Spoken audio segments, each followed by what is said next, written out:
Hello, good afternoon, and welcome to the Midday News.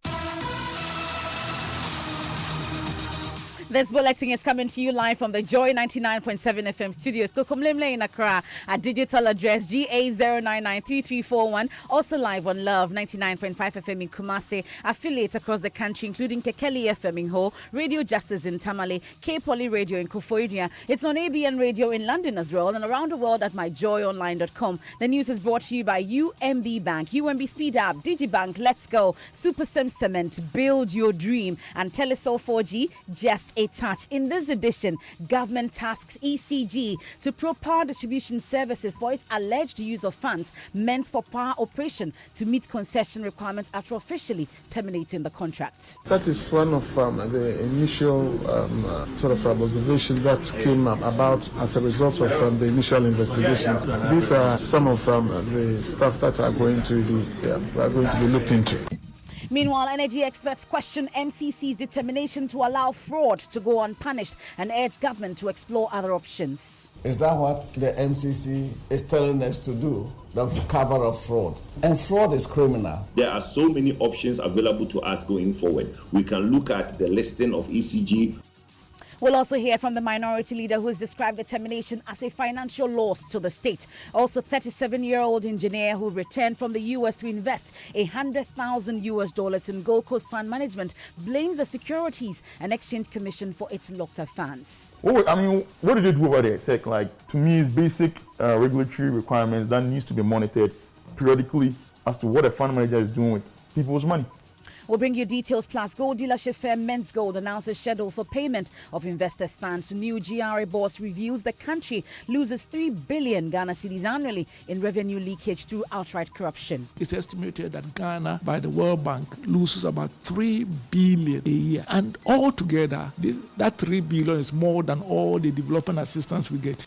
We'll bring you details as the Ghana Revenue Authority reviews plan to seal revenue leakages. In sports, we'll hear from two of the candidates for the GFA Executive Council elections, as today is the last day of campaign ahead of tomorrow's polls. And Sanitation Minister issues 1-month ultimatum to Wejagbawe MCE to supply dustbins to each household or face her off. One house, one bin. You should spread. You should. I'm giving you up to the end of November. We will write formally to you. Whoever doesn't do it, I'll break your leg. And you understand. We will not countenance. We have details plus day 7 or day 8 of Joy Clean Ghana campaign. All that and more here on the Midday News with me, Emefa Apau. And in our very first story, government says it has tasked the Electricity Company of Ghana to probe the power distribution services for its alleged use of funds meant for power operation to meet the concession requirements.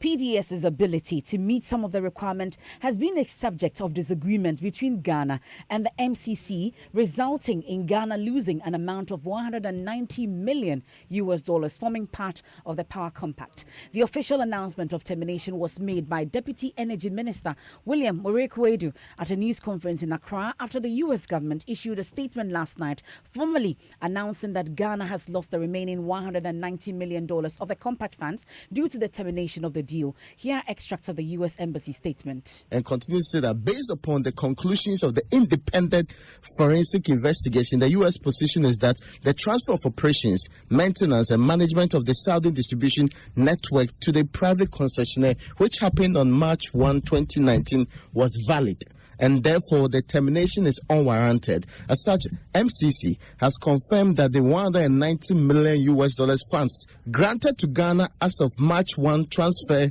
to the 20-year concession from ECG to PDS are no longer available. The U.S. government, through the MCC, will continue to implement the Tranche 1 funds of $308 million with the Millennium Development Authority. This funding will continue to support important improvements to the infrastructure of Ghana's Southern distribution network, increase reliability and power access to key markets, among others.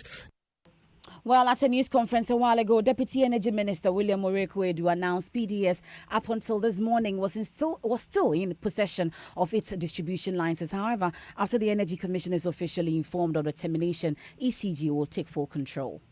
ECG is writing to the Energy Commission informing it of the termination of the agreement between itself, ECG, and PDS as the concession.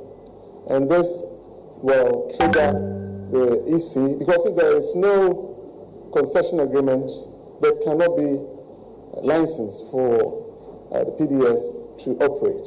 As you know, the sales and retail energy license has already been suspended, and PDS, up until 9:30 this morning, was still in possession of the distribution distribution license. That one will today be terminated by the Energy Commission as the law demands.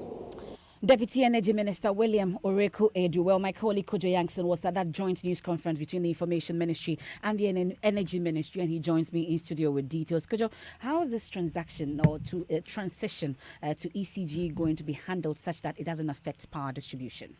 Well, I spoke to the Deputy Minister, Mr. Oreku Edu, on the sidelines of the press conference. He assured me that customers will not see a difference as the processes unfold. But he explained from the very beginning that it will all be triggered by a letter from the ECG to the Energy Commission. It's going to be seamless, and the customers of ECG are not going to see any difference whatsoever. And will there be a need for PDS to make any payments to ECG? Are there any outstanding monies collected that need to be rationalized between the two bodies? And what sort of numbers are we talking about? What amounts are to be? I think you sounded as if monies when they went to PDS was taken from the accounts of PDS and put somewhere else. I don't believe that has happened. That will be part of the processes and the probing that may happen between the PDS assistants and then ECG. I don't believe that should be too difficult to unravel. If indeed there are issues that need to be unraveled, I'm sure the same people who have been working there, apart from maybe the chief executive, they're going to be the same people who are going to be doing the same work for ECG. So the reconciliation, if indeed there is one to be done, shouldn't be too difficult to be done. The government's investigation into the matter uncovered that the PDS may have actually taken monies from the operational accounts to pay for the guarantees that they were supposed to provide. Is this a matter of concern for the ministry, and what is going to be done about it going forward? Yes, that is one of the initial sort of observations that came about as a result of the initial investigations. These are some of the stuff that are going to be looked into. So. Deputy Energy Minister William Oreku Edu interacting with you, Kojo. But at that press conference also, you raised this question about whether there will be a probe into this particular matter. Just for clarity, what was the official response? Well, the Information Minister addressed my question during the press conference, and his response was that there is an ongoing probe into this matter, and they will be looking at, among other things, the allegation that PDS actually used funds from operational accounts when they took over the concession to pay for the guarantees that they were supposed to provide as preconditions to the concession. Okay, but ECG itself has issued a statement as a result of this ending of the contract, though. What does it say? Well, ECG's statement bears today's date. It's not signed by any specific officer of ECG, but it says under the heading Termination of Private Sector Participation Transaction Agreements between ECG and PDS that the ECG has today terminated private sector participation transaction agreements with Power Distribution Services Ghana Limited. ECG has therefore assumed full operational and financial control of the electricity distribution business in the southern zone of Ghana. It goes on to say that all stakeholders and customers should therefore engage ECG in their normal business activities, with which include but are not limited to metering, billing, distribution of bills, bill reconciliation, revenue collection, new service connections, disconnections and reconnections, faulty meter replacements, network faults, and repairs, as well as network operations, maintenance, expansions, and rehabilitation, complaint and fault reporting to call centers, and any other related services. It goes on to show where payments and other inquiries can be made. You heard that, my colleague Kojo Yankson. Thank you very much. Meanwhile, former Power Minister Dr. Kwabena Donkor and energy expert Kojo Poku have questioned the MCC's determination to allow fraud to go unpunished. They are urging government to explore other options. Are we covering up fraud? Is that what the MCC is telling us to do? That we cover up fraud. It doesn't matter if there is fraud. And fraud is criminal. Are we to pardon criminality? This is the issue. What the Americans say or don't say really doesn't matter. It doesn't? No, it doesn't. We are a sovereign nation, first and foremost. Are we signed on to the compact? Yes. And we have to abide by the terms. There are conditions for termination. And every contract has exit clauses. If PDS has committed fraud, as the sector minister is so categorical, then PDS has no business running our 22 billion CD assets. You support the termination? Absolutely. Ghana, as a sovereign nation with a head of state, can instruct the higher body than MCC, either maybe through Congress or through the White House itself, to make sure that we get back on track. But even if we don't, there are so many options available to us going forward. We can look at the listing of ECG. We can look at so many options that as a nation we can do without the 190 million. If they don't want the compact to continue, that's fine. We do things for Americans and Americans do things for us if they want to. Former Power Minister Dr. Kwabena Donkor and energy expert Kojo Poku. Let's stay on this a while longer because Minority Leader Haruna Idrisu has described the termination as a financial loss to the state. Kwesi Parker-Wilson has been speaking to him in Parliament and joins us on the line. So Kwesi, what reasons does a Minority Leader offer for this position? No, he believes that government didn't handle the PDS deal well. In fact, that's reckless and clearly not enthused with the outcome or the action government has taken. And in MFA, all the actors involved in the alleged fraud should be prosecuted. This House and Parliament must remain a forum where right and wrong is debated. But Mr. Speaker, as we debate, right must prevail, not partisanship.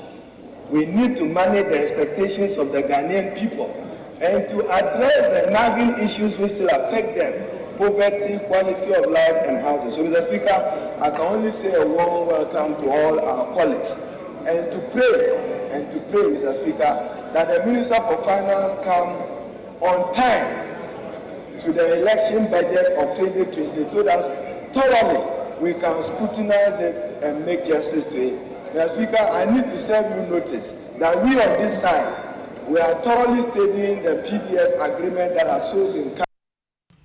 Well, we'll bring you that particular interaction between the Minority Leader Haruna Idrisu and my colleague Kwesi Parker-Wilson. But that's the Minority Leader speaking earlier about the PDS issue. But away from the PDS controversy now, a 37-year-old man who invested $100,000 in troubled investment firm Gold Coast Management says the Securities and Exchange Commission is to blame for the current situation of customers. Wolfram Fusu, a Ghanaian based in the US, returned home to invest all his business capital in the company, but this was a time the commission had apparently written to fund managers to cancel all products that guarantee fixed returns on investments, the very model Gold Coast had been running. Fosu says his dream to establish a strong Ghanaian brand is now in limbo.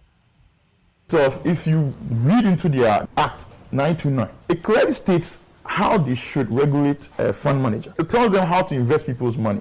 10%, no more than 10% should go into long-term investment, because this investment we did is 3 months we count for our money.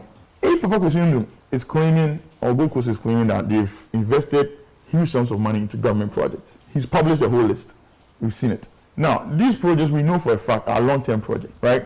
Okay, so a question I have for SEC is, how did you allow them to invest people's money? That was short-term investment in long-term projects. What do they do over there, SEC, like when they go to work in the morning? These, to me, is basic regulatory requirements that needs to be monitored periodically as to what a fund manager is doing with people's money. But you shouldn't forget, we are going to court. I'll find every legal way possible to hold SEC liable in all this mess. Even if it's to make a statement, I think it will give me some inner satisfaction that we can't just sit aloof. Now, Joy News has contacted SEC as more customers of Gold Coast Fund Management share chilling stories of how they've been affected as a result of their locked-up investment. But the Commission says it's unable to respond for now. Now, away from Gold Coast Fund Management, though, gold dealership firm Men's Gold has announced a schedule for the validation of documents of its clients. The company has for months failed to pay its customers after a Securities and Exchange Commission crackdown and the arrest of the CEO Nana Appiah Mensah in Dubai. My colleague Fifi Kumsing has details of a statement the company issued. That's by Men's Gold. Fifi, what does it say? It has the heading Men's Gold schedule for payment, commencement of validation. As part of our efforts to finally discharge our financial obligations to our cherished customers, we have tabled down the following schedule to commence the process of validation in order to settle all verified claims of our customers. All customers are to take note of the following. 1. Validation of documentations starts from 28th October to 28th November 2019. Time 9 a.m. to 4 p.m. each working day. And they give some places you have to go to for this kind of validation. Greater Accra region, they provide the various venues. Osu, opposite the Osu police station behind Glory Oil Filling Station. And it's so for the other regions, Central region, Ashanti region, Western region. And the third point here says, all customers are expected to visit any of their respective outlets within the hours of 9 a.m. to 4 p.m. each working day and submit photocopies of their 1. Gold trading agreement. 2. Receipt of gold traded purchase. 3. Gold trading commission receipt. 4. Valid national ID copy. And the last one, evidence of gold retreats. And then there's actually another one, which is receipts or agreements. And they continue to say that we urge all our cherished customers to fully participate in this imperative exercise to achieve the desired outcome. Time to go looking for documents if you've lost them. Let's now clean Ghana, because Sanitation Minister Cecilia Abnadapa has given the Municipal Chief Executive for Wage Agbawe up to the end of November to supply dustbins to each household there or face her off. The minister issued the ultimatum when she toured the Wage Agbawe municipality today, where several households had dumped their refuse in open drains. MCE for the area, Patrick Kwesi Brako, on his part admitted his biggest challenge was dealing with sanitation and promised to comply with the minister's directive. Here are excerpts of that interaction. So your one house, one bin is not working. One house, one bin. You should spread. The whole area. You should. We've done enough. You should. I'm giving you up to the end of November. Right. We will write formally to you. The end of November. Whoever doesn't know, whoever doesn't do it, I'll break your leg. And you understand. We will not countenance that because it's good for everybody to have the bin at home. You pollute garbage and you pay for. Simple. I'm making your work easy. So let's go. So we are done with. Go and visit that factory and look at how they are effluent water. Effluent water is. That you've been given some deadlines to supply bins. Yeah, sure. The processes are ongoing. Just as I told her. But just as she's saying, end of November, we should make sure where we can complete. We'll do that before the end of the year. What has been the challenge with this area? Because even on our way, we saw that people are basically sanitation is an issue, and then we're doing everything possible within our means to also make sure we meet the president's vision of making Greater Accra a clean city. My colleague Nancy Emefa-Dradosi is on tour with the minister and joins us live. Nancy, it appears the minister actually means business. What else has come up during the tour? Hello, Nancy. Hi, Anessa. I'm asking what else has come up during this tour. Well, so we just moved from Wizard, but we come closer to Kaswa. Now, the minister has announced that this tour that has been undertaken for the past few weeks is meant to actually rank all the municipalities across Accra, and so very soon they'll take it to Kumasi in the Ashanti region. Her point is that the municipal and the district assemblies are supposed to take charge of sanitation in the area, and so when the ranking is done, whoever tops first is going to win an award. Those who are going to lose are also going to face some penalties. And so this tour that has been taken for past 7 weeks now is basically meant to rank these municipal assemblies. And so from here, we'll be moving to some other districts, but technically, all we found is that people have abused the system. They tend to throw rubbish anywhere. Right now, we're currently at the Kaswa toll booth, where hawkers have been caught. In fact, they instructed all of them to take brooms and sweep. And MSI, you would not believe it. All of them got down with their brooms and have the entire place neat as always. Sometimes we need that to happen. But let's still a while longer on sanitation, this time in the Ashanti region, because 3 private hostels in the Kumasi suburb of Ayedriasi new site on the outskirts of Kwame Nkrumah University of Science and Technology face legal action for discharging feces into open drains. Caesars Palace, Saab and Afrani hostels are the corporates said to be engaging in the activities, posing health risks to enraged but helpless residents who now find solace in the sanitation campaign by KMA and Love and Ishira FM. Erastus Asaridonko has more. The smell of feces and stagnant water deliberately spilled through these exposed PVC pipes fill the air here at Abembebom suburb. It's a big problem because they have connected all their wastewater, effluent, everything into these conduits or the pipelines, then into the public drain, seeing all these raw feces and others. Residents say they can no longer bear the nuisance after persistent complaints had fallen on deaf ears. Anytime they discharge into this so-called pipe system, I can't sleep in my room. I have to move into the hall because the smell, you can't bear the smell. Apart from that, look at the where my gate is. You know, you have to jump this dirty water before you can enter my house. Sister, no papa. Oh man, Bob, no more on password. Just I have a fear. I guess it. Caesars Palace. We complained. We reported this several times, but the man don't care because he paid the money. This polluted water, no, that is what people cultivating vegetables down there. They are using in watering the vegetables. We traced the pipes to these 3 private hostels. At Afrani Hostel, there were indications the toilet flowed directly into the open. Caesars Palace Hostel had done a similar connection linking this septic tank to the street. The environment is inundated with raw human waste, while Saab Hostel had directed all its wastewater into this pipe, which also leads into open trenches. The enforcement team sealed some of the pipes with concrete and destroyed others as abatement notices were served and notices of legal action communicated. Godfred Barr and Simon Adangeba led the sanitation enforcement team. Now we are going to alert all the landlords to remove all these pipes. You are not supposed to connect effluent or discharge toilet or fecal matter into a drain. If we do not take a precaution on that immediately, it's going to bring a lot of problems. Going to prepare the customers for the hotel hostels that have connected their effluent into the drain. The Sub Hostel, Afrani Hostel, and then the Caesars Hostel. Your area could be next. Keep Kumasi clean. Make Kumasi clean again. And it's hashtag Joy Clean Ghana. And it's a perfect timing for some fresh air. But first, a recap of what's making the headlines. Government tasks ECG to probe power distribution services for its alleged use of funds meant for power operation to meet concession requirements after officially terminating the contract. Still to come on the Midday News, the new GRA board chairman reviews the country loses 3 billion Ghana cedis annually in revenue leakage through outright corruption. It's estimated that Ghana, by the World Bank, loses about 3 billion a year. And altogether, that 3 billion is more than all the development assistance we get. And Bottles Challenge, that's a new trend. We'll bring you details of how rapper Kese turns his encounter on stage into a song. Bodambi bottle, yeji ni ayempe into bodambi bottle. Me say you stage bottle to boba bodambi bottle.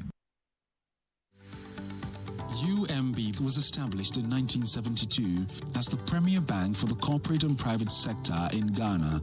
From our very beginning, as the only Ghanaian bank serving all categories of businesses, we set a standard for excellence and innovation over the past 45 years. We've built a financially healthy and strong bank, demonstrated our commitment to our customers and to growing businesses, and exhibited originality and innovation at every turn. At UMB, our focus is built around people, service, products, and technology. These are the key to our present success and our future triumphs. At UMB, we're poised to make a difference not only with our customers, but also in the banking industry. We invite you to share in our future. Our future starts now with you. Kremasa, Ghana, so we pay correct maize in pa. And you make us super. Me a super maize in Ankasa. Because our job no and better. They won't see how beautiful and high quality your work is. That be what them they use, believe you. That be why me too. It be only super cement at the use. Cement mu cement. Cement papa. Inti me crying singing from because super. Because me the super cement and Super Cement is designed to ensure that your buildings stand strong for generations. Build with Super Cement. Build your dream. Build. Times for sports on the Midday News. What's the latest, Benedict? Yes, last day of campaign for the individual seeking to get onto the new Ghana Football Association Executive Council. Now, in all, 11 people from Premier Division 1 IFAs and then the Women's League will make the ESCO with the president who will be elected by Congress. And of course, we know that election is on Friday. Well, one person who is still to make it is Randy Abe, the Heart of Lions director, tells Joy Sports is in constant touch with the delegates. Well, I'm still speaking with the delegates. I'm not giving up. I'm not going to be complacent. I'll be speaking to them until the last day. I mean, to drum home the point of why I think that we have a golden opportunity to get things right. So that's Randy Abe. Asante Kotoko chairman George Amarkun is also vying for a slot on the ESCO to represent the Premier League clubs. Believes his experience in the game will take him there. As an individual, we would want to ensure that I would want to ensure that there's transparency and fair play to all clubs and all stakeholders. You definitely will hear more from the candidates for the Executive Council election, which is happening tomorrow, and then we'll have the presidential election that will happen on Friday. Well, some interesting news coming through is that at the offices of the Football Association is locked because there is a bailiff there to serve an injunction on the elections tomorrow and then on Friday. UEFA Champions League tonight, there is Liverpool, Genk, Salzburg, Napoli, Inter, Borussia Dortmund, Slavia Prague, Barcelona, and then Leipzig will take on Zenit St. Petersburg with Benfica up against Lyon, and then Ajax, Chelsea, Lille will take on Valencia. There is live commentary. My colleagues George Adu Jr., Gary Al Smith will be here tonight for that game, the one that Barca will play. Thank you very much, Benedict. Now, Ghana loses 3 billion Ghana cedis annually in revenue leakages through outright corruption. That's according to the board chairman of the Ghana Revenue Authority, Professor Stephen Adey, speaking during a courtesy call on the Multimedia Group Limited. Professor Adey observed it is possible for Ghana to live beyond foreign aid, especially when revenue loss is more than aid received annually. Outright leakage through outright corruption. It's estimated that Ghana, by the World Bank, loses about 3 billion a year.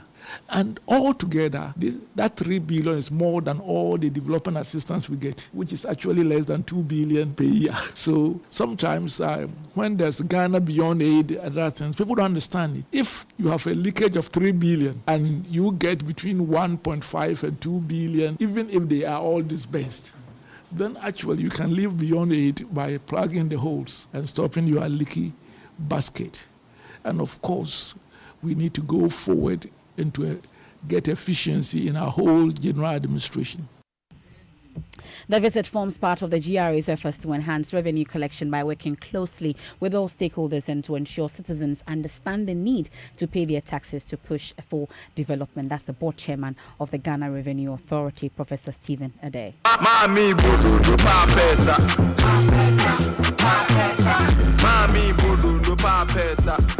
Now, that's the hit song Dondo by popular hip life artist Kwakesa, who is much loved by most Ghanaians. But performing at Chatawale's album launch this past Saturday, the artist did not receive much love from the audience, who threw bottles and hooted at him. Kwakesa says he's unperturbed by the fans' actions. He told Mamavi on the Cosmopolitan Mix he's making money out of the incident. Listen.